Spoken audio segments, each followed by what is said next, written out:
বর্তমানে র্যাম এবং এসএসডির বাজারে কিংস্টন একটি পপুলার ব্র্যান্ড এবং তাদের র্যাম এবং এসএসডি গুলোকে জাতীয় র্যাম বা জাতীয় এসএসডি হিসেবে ধরা হয়। তো তাদের এই জাতীয়তা বজায় রাখার জন্য তারা ক্যামেরা লাইনআপের বা ক্যামেরার যেই রেকর্ডিং লাইনআপের একটি এসডি কার্ড নিয়ে আসছে, কিংস্টন ক্যানভাস রিয়েক্ট প্লাস। এটা একটা এইচডিএক্সি কার্ড এবং এটা 4K 6K এবং 8K রেকর্ডিং ফ্ললেসলি রেকর্ড করতে পারে এবং এটার রিড রাইট স্পিড হলো 300 megabyte per second by 260 megabyte per second.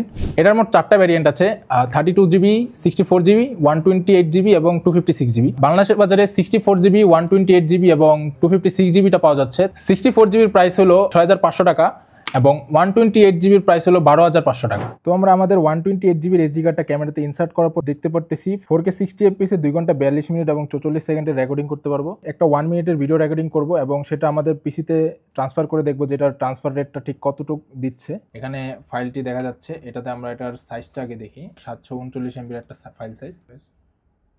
তো এটা কনস্ট্যান্ট 260 বা 240 এরকম দিচ্ছে স্পিড। আমাদের কার্ড রিডারের লিমিটেশনের কারণে এটা এই স্পিডটা দিচ্ছে। কিন্তু যদি আপনাদের কাছে একটা হাই স্পিডের কার্ড রিডার থাকে তাহলে আপনারা ফুল স্পিডটা ইউটিলাইজ করতে পারবেন এবং তখন হয়তো 300 মেগাবাইট পার সেকেন্ড আর 260 মেগাবাইট পার সেকেন্ড এটা ইউটিলাইজ করতে পারবেন।